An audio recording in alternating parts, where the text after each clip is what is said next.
you born and where'd you grow up? I am a Grand Rapids native, and I've always felt fortunate in my life for the way it has gone, starting from the beginning when I had caring, loving, responsible parents. I'm the oldest of 7. I had a protective sort of an environment that I came up in. What did your father do for a living? He was a sales manager for an old line Grand Rapids showcase company. He essentially sold store equipment. Mm-hmm. And we grew up in a home that he built in the height of the 30s. Mm-hmm. I mean, 31. I visited the folks who just bought it. Mm-hmm. Pa paid 10 grand for it when he built it. Mm-hmm. The folks bought it, at least it was listed at 160. Mm-hmm. And you know, one of the things that I told them that I always got tickled with was when Dad said it.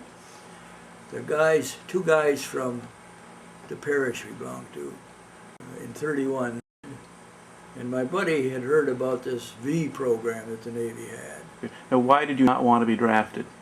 Well, I'm not sure.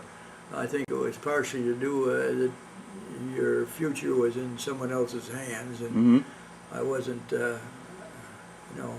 my idea about being an infantryman probably had Mm-hmm. something to do with it. My dad was a World War I veteran, and maybe that influenced me. But Okay. And your friend. essentially, I hope I was not a draft dodger, but I just didn't want to be drafted, and I had learned to swim Mm-hmm. through it by accident, or I never would have joined the Navy. Anyway, my friend and I went down to Detroit Mm-hmm. to explore this program, and we liked what they told us so well that we both enlisted that day. So what was it about the program that sold it to you? What were they offering? The whole deal, the fact that we we could go back to school. First of all, that we could finish up our sophomore year. Mm-hmm. And then go back to school, and then if we were successful, to go to midshipman school, Mm-hmm. and if we were successful, to become naval officers. Right. So that was the drawing card for enlisting in that situation. Okay. As a little bit of an aside, how was it that you learned how to swim? The family used to go down to Grand Haven for Mm-hmm. picnics, and at one of the times that I was down, my folks couldn't swim, and one of the times my cousin and I went in the water, kind of wading, and Mm-hmm. we waded out too far and I got caught. Mm-hmm. But I had on an inner tube, Mm-hmm. and it got washed right out. And my cousin finally, when we got out, it looked like a mile. It wasn't that far, Mm-hmm. but he said, "I got to go back," and he went back and left me. Mm-hmm. And the little girl in the family wanted that inner tube. She Mm-hmm. swam out and got it. Just brought me in. I never went near the water after that. Mm-hmm. And as time went on, I knew I had to learn how to swim, but finally, the thing that really got me to swim, I graduated from high school, and Howie was my best friend. Mm-hmm. And one day, Norm called me. He said, "Hey, we're going fishing tomorrow at Finnissy Lake. Come on with us." I lied to him. I said I had to work. Mm-hmm. We caddied at Highlands, Mm-hmm. and I said I have to caddy tomorrow. I'd love to come. I didn't love to come. And anyway, the next day, Monday was Caddy's Day at Highlands, and I was, never forget, I was approaching the 3rd hole, and somebody hollered over here, "Hey, hear about Howdy?" I said, "No, what about Howdy?" He said, "He drowned yesterday." I thought, "Oh my Mm-hmm. God," And then I really never went near the water. Well, when I got to Aquinas, we had, Aquinas at that time was a one building phenomenon, Mm-hmm. and it was a kitty corner from the Y. Mm-hmm. And we formed the first Aquinas basketball team at that time. And we had the YMCA facilities that they gave us. And I determined at that point to learn to swim. And two of my buddies, one of them who had gone with me to Detroit, were going to throw me in. I pleaded with them, please, and they listened to me. And eventually I learned to swim. I never was a good swimmer, but one time I was foolish enough, probably with some girls that we went down to Spring Lake with. I swam across Spring Lake. I probably never could do that. Anyway, I would not have gone in the Navy if I had not done that. Right. Okay. There you go. All right. So now, once you you go in, you sign up for the course, you sign up for the program.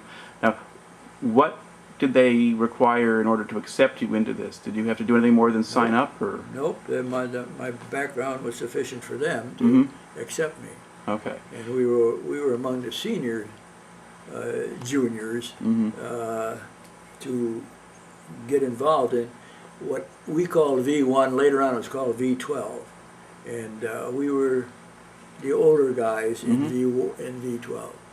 And they sent me to Western on July 1st, 1943, and we stayed there for a year. Okay. And now, what did you do while you were there? Was it just college classes? Did you get Navy training? Both. Okay. Both. What did the Navy part consist of? Lectures, drills. There was a lot of physical activity. Kind of John Philip Sousa marches back and forth and all this stuff. And we had a course in not naval intelligence, but the whole Navy, taught by the commander, and it was, I thought it was worthwhile, and you know, it was almost like boot camp, but it didn't have the negative aspects of getting your butt kicked and stuff. Right, you didn't have the drill sergeant type or whatever. That's right. Okay. So that, and we stayed there for a year, and then we got our assignments, and I was doubly lucky, because I don't know how I would have done as a deck officer, but they asked me, you know, what were your marks in business? I started off as a business student. What'd you get in accounting? I said an A. What'd you get in English? I said an A. They assigned me to the supply corps school at Harvard. I went out to a Naval Air Station waiting to go there, and it turned out that Harvard was oversubscribed, and they had an extra class going to Wellesley, which was a girls' school. It was a wonderful arrangement and a wonderful deal. They had a great golf course there. And we worked hard for 5 months, and finally in September of that year I was commissioned. And I was 20 years old. And when I was 20, I looked a lot younger. Just as another aside there, while you were at Wellesley, did you get any opportunity to socialize and meet the locals, or? We didn't. Some of the guys did, but I don't know. I guess I was too young, or so whatever. I guess I would have rather gone golfing. Anyway, it was a great experience. Okay. And from there, after I was commissioned, I got assigned to a troop ship, AP-168, the Warhawk, USS Warhawk, 2 words. And I felt very fortunate because I knew I would be able to see some invasions and get to sea and get to a lot of different places. Right. And that's precisely what happened during the course of my career on the ship. I picked up my ship in Manus a month or 2 later. Now, where is Manus? Manus is in the Admiralty Islands, which is just north of New Guinea. Okay. How did you get out there? On an aircraft carrier. I got picked up out of San Francisco, and because my ship was due into that spot, and we were going there. That's the way it worked. So what was the ride on the aircraft carrier like? Interesting. It was my first time at sea. Fortunately, I never got seasick. So either on that or subsequently. When we ran into some pretty good storms. Mm-hmm. After the war, in a tail end of a typhoon off Okinawa, I had my appendix out. Oh. So that was an experience too. Okay. But anyway, so you were out at the Admiralties, and then Right. you were at Manus. And what was the facility at Manus like, or what was there? It was pretty rugged Mm-hmm. in the sense that it was not a nice facility, you know. I think we slept on cots or whatever. And I was glad to get on my ship. And I went aboard, as I told you, I was commissioned when I was 20. And I was 8 years younger than any of the other officers. Mm-hmm. And I was on the ship 2 days when I had my new name, Junior. I was Junior from then on. And I didn't take any umbrage at it because that's who I was. Mm-hmm. And the guys, you know, they were good-natured about it. Okay. On one day on the invasion of Luzon, I had seen my first kamikaze, which almost gave me goosebumps. Not in, you know, there was some attempt to make us hate the Japs, I think. And when I saw that guy kill himself, I thought, oh my God, you know, this guy, he crashed into the bridge of an aircraft carrier. Mm-hmm. And the whole thing was exciting to me.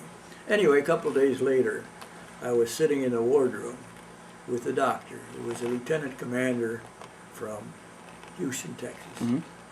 And he seemed distressed. And he sidled up to me, Junior, we're going to get it, Junior. What are you going to do when we get it, Junior? And first of all, I said that he was putting me on, because as green as I was, I thought he was trying to scare me. But I figured out during our conversation he was the guy who was scared. Mm-hmm. And a few days later, during the invasion, we got it. Mm-hmm. We invaded Luzon at Lingayen Gulf on January 9th, 1945.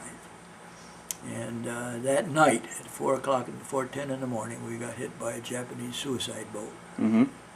We had unloaded the first 2 waves of infantrymen that we carried. But most of our guys, most of the soldiers who were on our ship were service troops. Mm-hmm. And they probably would not have been seriously in danger of being killed. Mm-hmm. But 61 of them died on our ship. How many men could your ship carry? 1,500. Okay. I don't know how many we had in that invasion. There were only a couple hundred who went ashore the first day. Mm-hmm. And one of the things I got assigned to, I went aboard as the assistant supply officer and the dispersing officer. Well, everybody had to be assigned for something that, in case of action. And I was assigned to a boat, you know,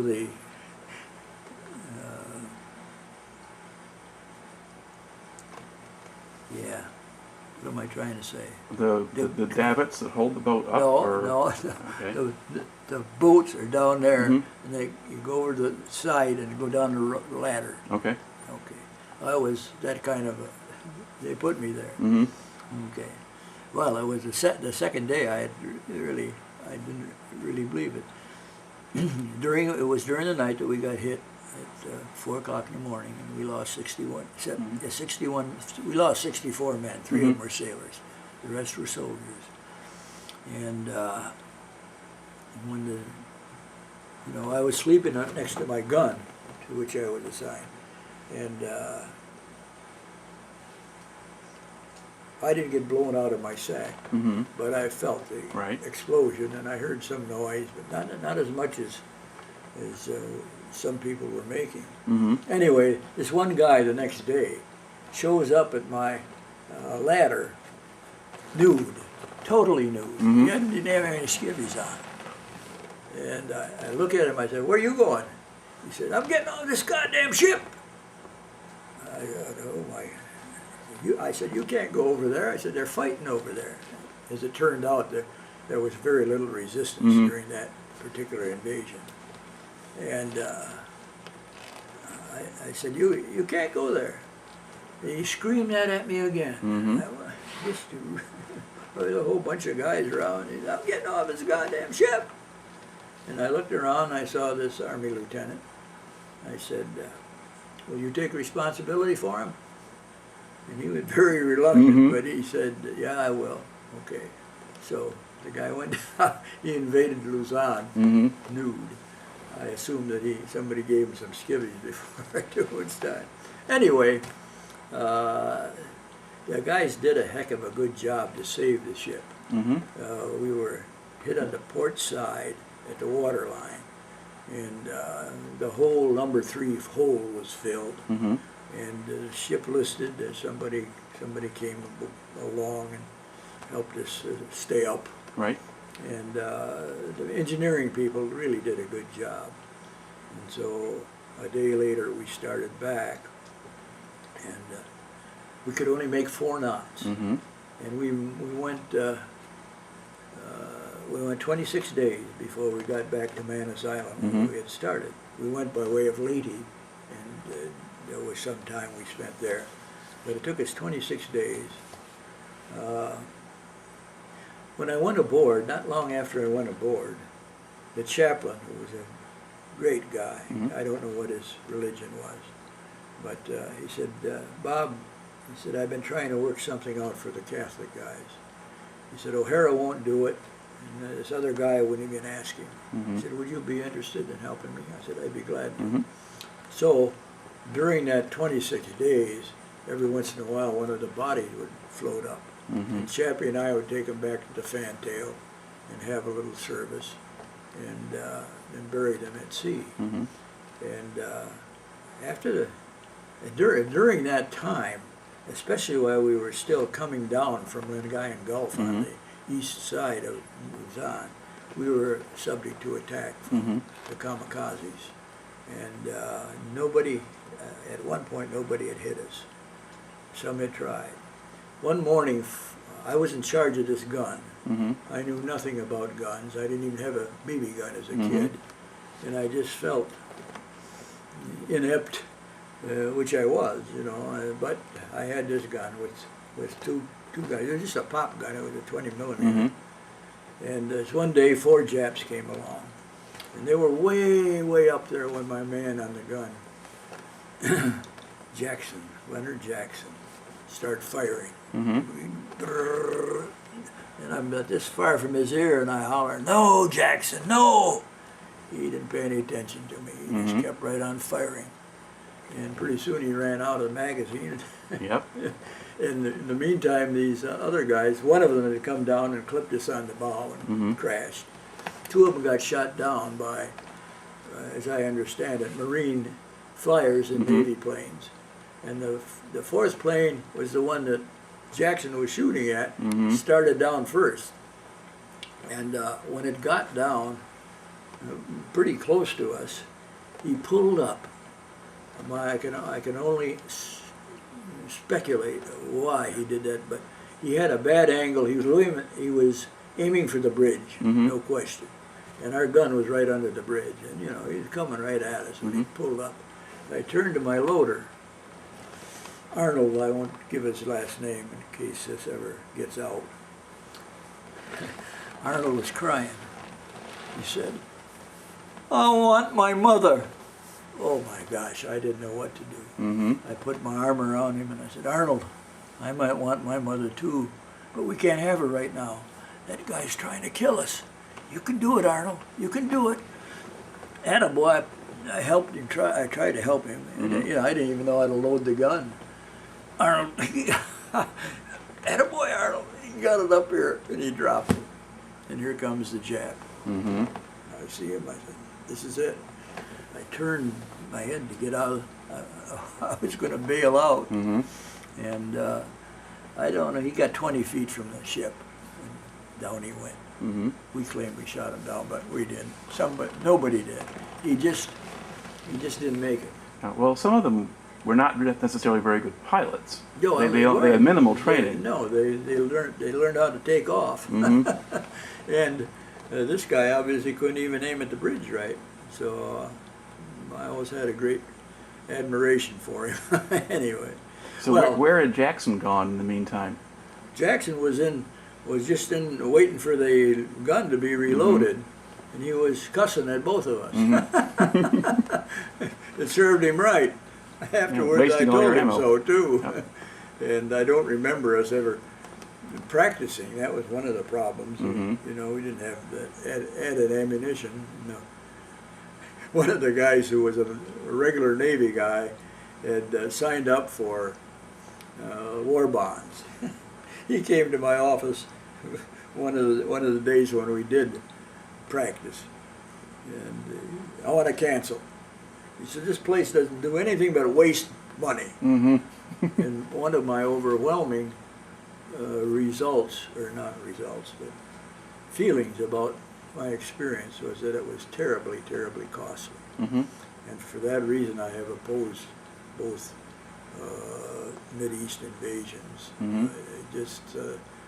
I wondered if Mr. Bush, who I think is a good man, but I wondered why. If his father hadn't taught him how much it cost us to have a war. Anyway, anyway, we got back to Luzon, Manus? back to Manus. Yeah. And I have an article that was done by Tom Rademacher that kind of tells about what happened. Do you want to read this? Well, I would like you to tell me the story right now, because All right, we're recording. I'll tell the story.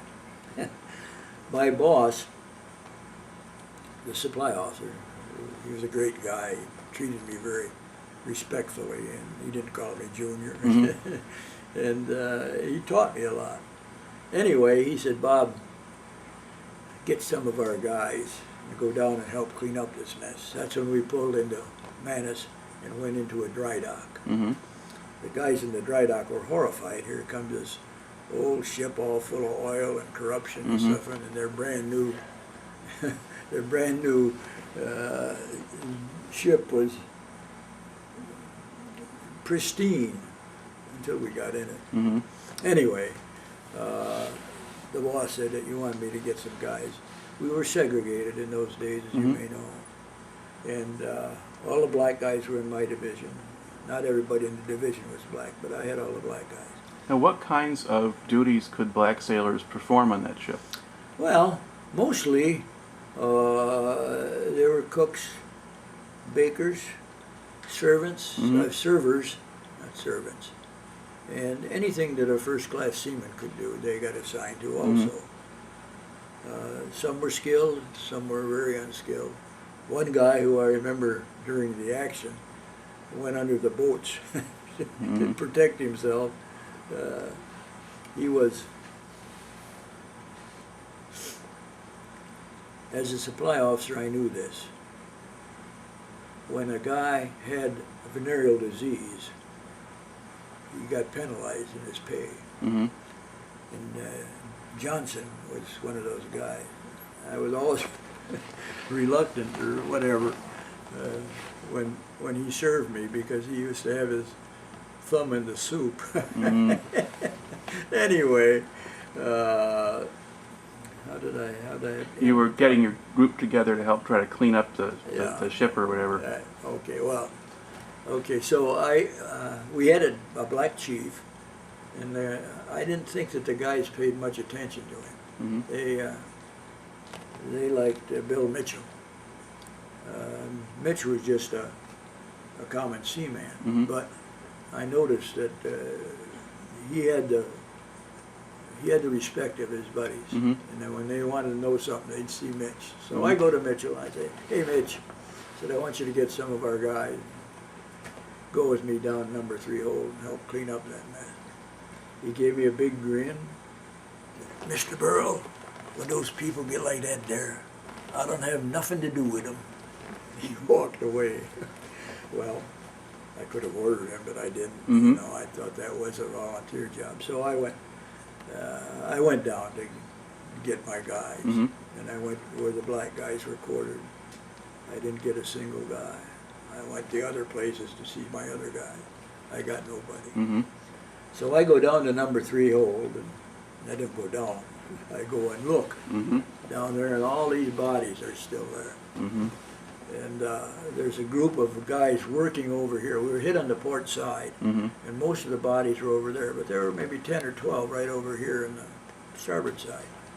And I looked down there, and I thought to myself, I don't have to go down. I got nobody to supervise. And I thought, yeah, but the boss said to go down and help. Mhm. Yeah, I know, but when I go down, I know I'm going to throw up. The smell was just terrible on the ship. And So those bodies had been in the hold basically for the whole 26 days. 26 days, that's right. So I knew, I thought to myself, you know, if I go down and I throw up, which I will, the guys are going to say Junior couldn't take it. Mhm. And I didn't like that either. And then I made one of the best decisions of my life. I went down. Mhm. I commandeered a couple of those guys, a couple of those sailors, and we went over and we started picking up those bodies. The first guy I picked up, his arms fell off. Mhm. Then I saw a guy without a head. And over here I saw a head, and between them I saw some dog tags.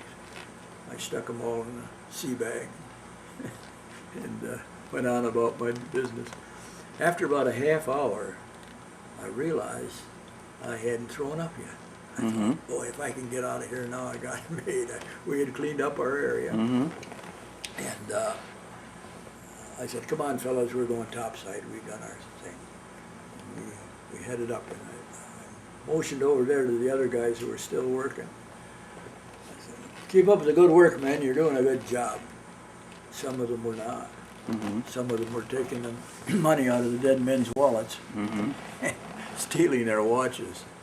Of course, they were probably worthless, but and somebody else would have gotten it anyway. Mhm. But the article that Tom Rademacher wrote had a minor inaccuracy there. It said that I saw them doing that. I did not see them doing it. If I had, I think I would have said, hey, Mhm. don't do that. There were no officers. I was the only officer Right, down there, right.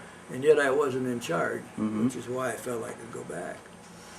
So anyway, the two guys and I went up the ladder, and here's the dentist charting the teeth of the dead men that we sent up there. Mhm.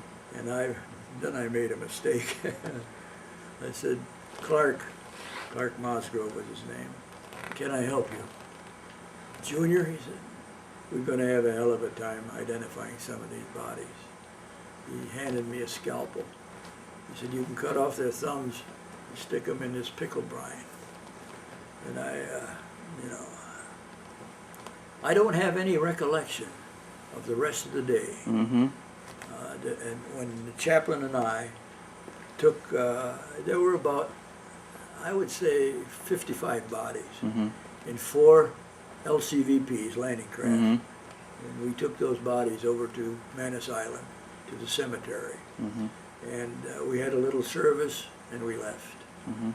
And I wondered, you know, for many years, how many of those guys were identified. Mhm. And I have an article that one of the guys got from the Quad City Times many years later that describes what happened. After the war ended, they took the bodies of guys who had died or been killed in the Pacific, Mhm. and who they couldn't have sent home at that time, to Manila and reburied them. And after the war ended, those are the bodies that went back to their folks Mhm. and to their next of kin. And of those bodies, 18 of them were Warhawk guys. Mhm. 19. And they were, they knew who they were, but they didn't know which one was who. Mhm. And 5 years after the war, they buried those 18 bodies after calling on the folks of who and a lot. They had about 500 people. I have an article that I will show you that shows the burial. Mm-hmm. The article starts off with the attack, shows the ship and tells what happened, Mm-hmm. and then it ends up with the burial. And these 19 guys were buried on Arsenal Island in the Mississippi, and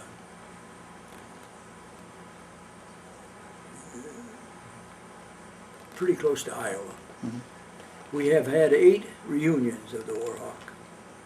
The 8th and final reunion took place at that cemetery. Mm-hmm. And another guy from the West Coast who was one of the boat riders, drivers, and I were the only 2 who were able to be there. Mm-hmm. We had started out with 100 and some, Right. and then it just, some of them are still alive, but most of them obviously can't travel Right. anymore. So I have a picture that I want to show you of the cemetery at Arsenal Island. Mm-hmm. Anyway, we went back from there to the States to get repaired, and then we went back out to sea. That's when I was at the tag end of the Okinawa business. The whole island was secured, and there had been a lot of kamikaze business Mm-hmm. at Okinawa, but we were not subjected to it because When you went, that part yeah. of the thing was pretty much over. Right. When you went to Okinawa, were you taking soldiers or supplies or I what? can't remember. Okay. I assumed that we were taking replacement soldiers, Mm-hmm. and I assumed we picked some up and maybe took them back to the States. We had gone back and forth, and that's how I happened to, right after the war ended, and after we, we were heading for Guam. We had been at Guam during the war, Mm-hmm. and the ship actually had invaded Guam, Saipan, and Leyte, Mm-hmm. as well as Luzon. And what was I going to tell you? Can you turn that thing off for a second? All right.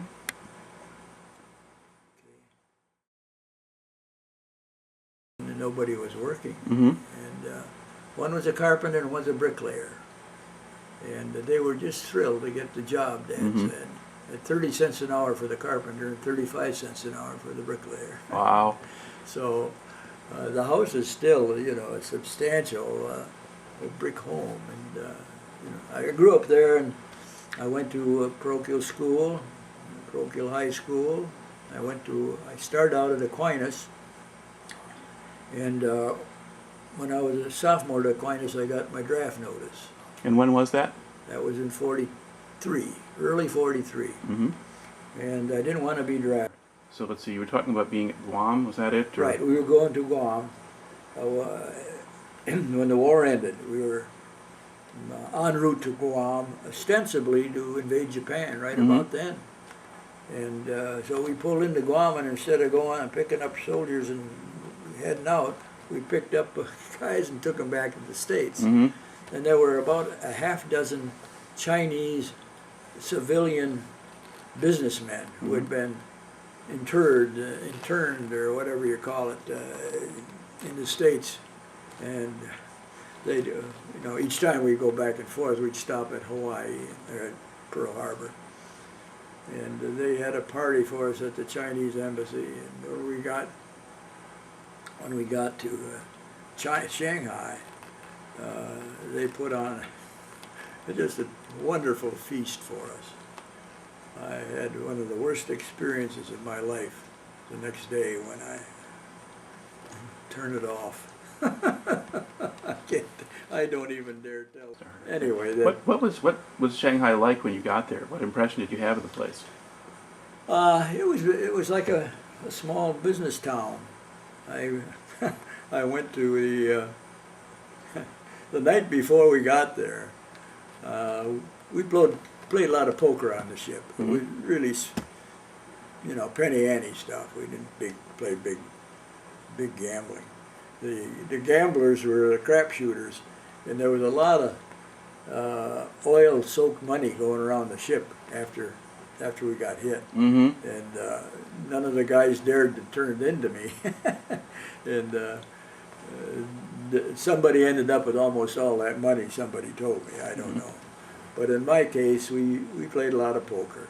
And the night before we got to Shanghai, I won $50. And somebody had said, told me where there was a jewelry store. So I go to this jewelry store and go in, and the guy shows me these pearls. And I didn't have any idea of what their worth was. And they were $50. I said, I got $50. Sold. When we got back to the States, I had them appraised. And they were worth a lot more than that. I never did, you know. And when I got home, I gave them to my mother. The next trip to Shanghai, same thing happened. I won another $50. I went to the same jeweler. I thought, I'm going to buy my future wife some pearls. Don't want to kick the crap out of it. Okay, and that's what I did. And that was my wedding gift to my wife. I want to tell you about my wife who's up there later on. So anyway, I had this wonderful experience at all of these places. I went first in Japan to Nagoya. It was devastated. And I had a bunch of gum. I don't know if I had intended to sell it or what, but when I saw these little kids, they'd come up and run around and put their hands out, I gave it all away to them. And I thought, why, you poor little fellers. There were hardly a stone left on stone. It looked to me like Hiroshima, you know. Right. And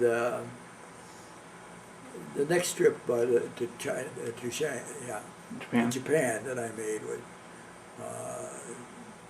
really to a naval base near Tokyo, and I didn't do much there because I had pain in my appendix area. That's when I had my appendix out at sea.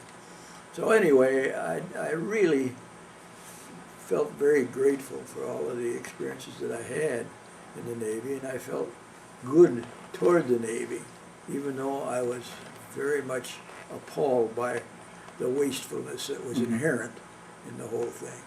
You know, they could have done without me in terms of what I got more from the Navy than I ever gave to them, and yet I felt good about what I did do. So that's pretty much my story in terms of my service experience. Now, before we started the interview, you mentioned an incident at Manus, I think, before you shipped out. It was a ship that exploded or something like that? Yes. I was waiting for my ship to come, and I ran into a guy from Grand Rapids who was a soldier. And he invited me to play cards for their group. And I happened to have a seat that looked out the tent, like this. And all of a sudden I heard a noise, and I looked up, and that did look like Hiroshima. Bang! This ammunition ship blew up right in front of me. And they never found a piece of the 300 men who were on it, nor a piece of the ship. It just, you know, and I thought, what a terrible waste war is. So you kind of had that impression really going into the rest of it. So that was even before you were over at Luzon and that's right. all the rest of that. Before I saw the rest of the waste, and not just the materials. We waste a lot of materials. A lot of dead men, and it's the same feeling I had about, you know, the Japanese are human beings. The Iraqis are human beings. You know, we've lost 4,000 men in Iraq. They've lost, you know, thousands and thousands and thousands of innocent people. And there's got to be a better way, although I must confess to my disappointment with the UN. I thought maybe the UN would do this, but politics being what it is, patriotism being what it is, it's hard to think that people who are ostensibly your enemies are really fellow human beings. And that's pretty much the way I feel about the whole thing. Now, did you see much of the Japanese population aside from the kids you gave the gum to? Did you have other occasions just to see Not really. what their lives were I like or never anything else like had. that? I saw more stuff in China. Mhm. In Hong Kong, for instance, I saw the little kiddies sitting on their mothers' laps and looking, you know, looking hungry, and the bumboats and the beauty of the Hong Kong harbor. And I also had that feeling about Japan, and but I can't remember the name of the mountain that one sees from Nagoya, but yeah. Okay. Now, once the war ended, how much longer did you stay at sea? Were you going back and forth for how long? Well, about a year. I was on Okay. the ship for about 2 years. Mhm. I mean, I think I was on for 22 months, something like that. Did they use the ship to deliver aid and things like that at all? Were you taking We were supplies essentially over? taking new soldiers over and taking old ones back. Mm-hmm. That's essentially what we did. And sometimes we didn't take anybody over either. Right. We just went back and got them. And yeah, we just decommissioned the ship in Seattle, and all of the guys.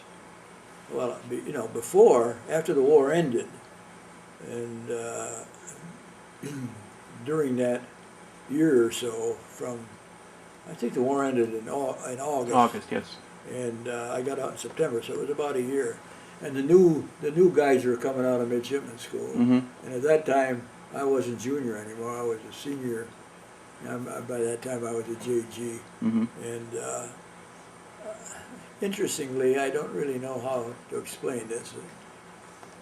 Instead of just being junior, I had some respect, Mm-hmm. both from the old guys and of course from the new guys who knew I was one of the only guys there when it happened. Mm-hmm. And so that also was a good experience. So, but I stayed on because I didn't have many points. And when I did, I came home in September. I had intended to go to law school, and I think the first week I was home, I went down to the University of Detroit to sign up. Mm-hmm. And I was sitting in the dean's office talking to him about everything, Mm-hmm. and the traffic going by. I got up and shook hands with him. I said, I'm going back to Grand Rapids for a while. I said, I may see you in a year or so. Mm-hmm. So I headed back to Aquinas, and I stayed there. It took me, I had the most credit hours of anybody. They gave me credits for my time at Wellesley, and they gave me time, of course, at Western. Right. So I had enough hours in, but I didn't have them all in the right Mm-hmm. topics. So I enjoyed my time there, and I still intended to go to law school. And in the interim, one of my friends had a dear friend, who was the local FBI man. Mm-hmm. And I found out that the FBI was recruiting. And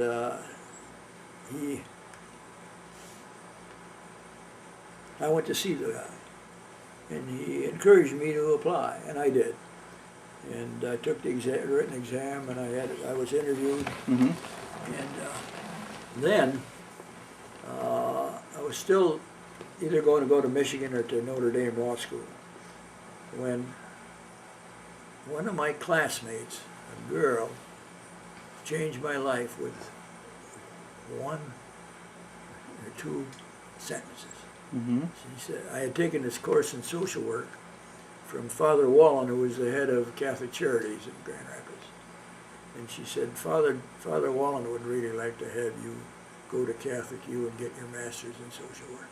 Mm-hmm. But he knows you're not interested. And, I thought about that and thought about it.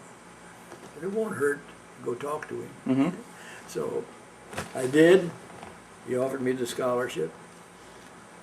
I said, I got to think it over a little, but unless you hear from me to the contrary, I'll take it. Mm-hmm. Unless I hear first from the FBI. And at that time, I also found out that one of the girls in my class, a classmate, to whom I had never been attracted. And she told me later that she thought I walked around the campus looking like things smelled bad. And I thought she was a phony. I was in a class with her, and she had a great need to be perfect. And she was perfect in every way. But that day she didn't know the answer, and she tried to fake it. And I turned to my buddy, I said, "Phony." He said, "Sure is." Mm-hmm. Anyway, that phony was going to go along. He was going also, had taken a scholarship at Catholic U in social work. So my friend, who had started Aquinas with, he was going to law school at Catholic U. He said, "Why don't we call Jerry up and go along and have her help pay the way?" I said, "Oh, good, I'll do that." So I called her up, and we went by way of New York City. Jerry had been a waitress that summer down at Ocean City, and she was just a gorgeous, gorgeous girl. She had this beautiful tan. She had teeth like pearls. She was built a little like Venus. And we got to Niagara Falls, and I had just totally fallen for her. The only problem was she was dating a tackle from the Naval Academy. Oh. You know, and I didn't have much of a chance, I thought. But I threw my hat in the ring. And my wife's now been dead 34 years, but I had 23 wonderful years with her. She got pregnant on our honeymoon. The pregnancy showed up an old kidney ailment. The kidney ailment, she developed toxemia, and she just about died in the pregnancy. The baby did die. We couldn't have any more babies. We had 2 more. They both died. And Jerry almost did again. And her kidneys finally failed. She spent 5 years on the artificial kidney at home, nights that we did it. I was a good nurse. I didn't know much about mechanics. Right. And when we got in trouble on the machine, you know, they did a good job of teaching us. Not many people did it because it was too onerous and too difficult if you had a regular job to 3 nights a week be spending on the machine. But they were good years for us, and it was a time when I had a lot of stress. After we graduated, I spent 5 years with Catholic Charity at essentially doing adoptive and foster home studies and working with parents of children under care at St. John's Home. And I spent a lot of time at St. John's Home with the kids. And then I got this job offer from the Corrections Department, and I took it. And I started out training probation and parole officers. It followed the riots of 1952, where the investigators who came in afterwards likened the probation and parole staff to a dangerously overloaded wire circuit, and they said they needed 50 new probation and parole officers and 3 trainers from the social work area. Well, they didn't get 50, and they got me. So whenever things went bad, money-wise, which was often, I did something else. I spent a year as a parole officer. I spent the better part of a year as a therapist in the psychiatric clinic, which added to my theoretical knowledge, and it was a good experience. After 10 years of doing those things, I spent the next 10 years starting and running our halfway house program. We started with nobody. It was a time when parochiate had just failed, and I knew it. And I knew there were a lot of Catholic convents around the state that were empty. And one of the things that I was successful in doing was to get some of them to serve as our halfway houses. Most of our guys went at that time to YMCA's, which were half empty anyway, and we worked things out. I had stress in relation to that. I'll tell you a sea story later. It's not germane to this, of, you know. And during the course of events, one wonderful thing happened to me. 8 kids came under care at St. John's Home. When the judge found out he had to pay for them, he terminated parental rights, just like that. Mm-hmm. The long and the short of it, we adopted her. Mm-hmm. I have, she spent 17 years in prison as a dental hygienist. She's retired now. I have 3 lovely girls' grandchildren, Mm-hmm. and 4 great-grandchildren. They all live in Lansing. I see them often, Mm-hmm. and I feel very fortunate to have had that experience to be, you know. So that's pretty much my life. I wanted, if you turn that off, I want to show you something. I've got a couple other things to kind of ask here while Go we're at it. Can you tell me a little bit more about the appendicitis and the typhoon? It was not acute. Mm-hmm. It didn't have to be done, but they had nothing to do. It had to come out, and it was not in the middle of the typhoon. It was at the tag end, and I knew that, you know, I knew it was trouble. The doctor was not the same doctor that I told you about, but this new doctor was a dear friend. And when he'd reach for a blue chip, which was only 2 bits, you know, he'd shake. Mm-hmm. And I wasn't too keen on him doing my appendectomy, but he did it. And near the end of the surgery, we must have hit a bad wave or something, and all of the stuff went on the deck. And the kid who was yeah, boy, I'm slipping. What's a nurse on a ship? The corpsman? You have No. naval medical corpsman. Yeah, it would have been a corpsman. We had a different name for him. Anyway, sometime later at one of the reunions, he was the starter of the reunions. He went on, when he got out of the Navy, he was a second class petty officer. When he got out, he went to med school, and he was the guy who organized the first of our 3 reunions. And at one that I hosted in Orlando, he was unable to make because he had had heart problems, and he subsequently died. I liked him very much, but he told me that he had to take those instruments and re-steam them, because in those days they didn't have a, you know. Yeah.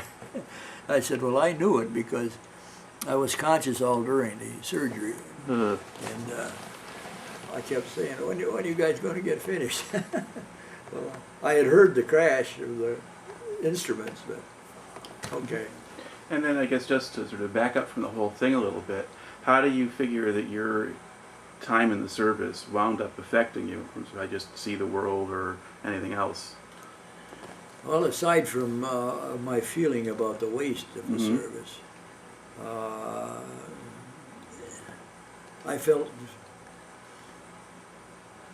good about it. I felt good about the Navy. I felt good about everything, and I've never been subject to bad dreams or anything. In fact, I recall talking to one of my buddies at prison about about this syndrome, and he said, "We never had that stuff, did we?" I said, "No, we didn't." But then later on, as I read things and I saw what those Marines went through, especially on Saipan, Okinawa, and Iwo Jima, where we lost, thousands of them. Right.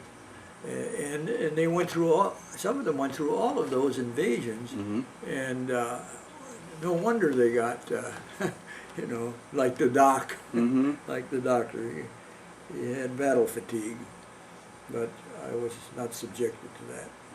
So I look back on my naval experience as a great learning experience, which I think it was for me, and